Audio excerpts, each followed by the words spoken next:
I'm a Jewish kid from New York City, so a lot of your character rings true to me. I'm wondering, again, I'll ask you the question that David Shaw, the coach of Stanford, is a big fan of yours, wanted me to ask you. Kidding. Yes, indeed. He just, because he loves Monk and he loves Mrs. Maisel, he wants to know if there's any... Do you think he'd let me try out for the team? Or well, probably. You know what, Tony, I think you would be academically eligible, it sounds like, for Well, you are for the team. You are Mr. Tact. I have to say, you're good. I appreciate you calling in, but I don't want to, dash any hopes or dreams. Too late for that. He wants to know: is there a through line between those characters? Any similarity of Abe Weissman and Monk at all? Do you think a through line? Yeah. Well, I don't know. I don't really see them as kind of being parallel characters. I approach them differently.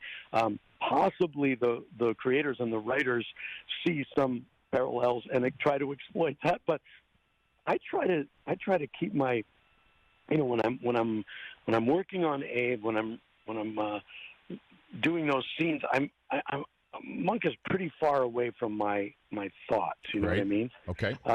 And you have to remember, when we finish Monk, people still watch Monk, I suppose, in reruns and so forth. But we wrapped that show up 11 years ago. That's amazing. So yeah, it's been a long time. So is there either one that's closest to you? Is there a little piece of you? Which one are you more like in real world, Tony? I think seeing it as Abe was a math professor at Columbia. Yes. That right there. That puts an enormous distance between us. As math was not my strong suit. But I guess there is a lot of because I'm the father of two daughters around the age of of Midge Maisel. There is something there for me to draw from. But I guess you could say I'm Monk.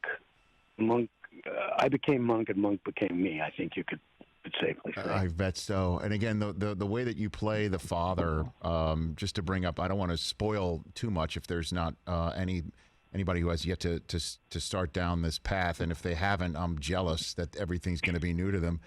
But the moment where your character, Abe, does go to see Midge perform. Well, he's at a place he's not expecting to see her, but yes, correct. She walks out on stage. Exactly. Right, that you go and you see her for the first time, and she sees you, and neither of you expected it. Is really I kind of got emotional about it, because a father normally would be proud of anything a daughter does, and a daughter wants to make her dad happy with what she does, and we're all hoping that all does wind up in that spot eventually. But for that to happen that way, it was really moving, and you played it so perfectly. It was so great. I just wanted to say that. Well, thank you. That's really kind of a tribute to how brilliantly Rachel Brosnan, who plays Midge Maisel, how she handled the playing of that scene. Mm-hmm. I told this to her too after that day of filming. I think acting students for years to come will study her performance in that scene because it's so complicated. It's so sort of tricky and complex. She's playing 3 or 4 or 5 different things at once. Right. And it was fascinating to be with her. First of all, as the character discovering this whole thing, he had no idea about it, his daughter was doing.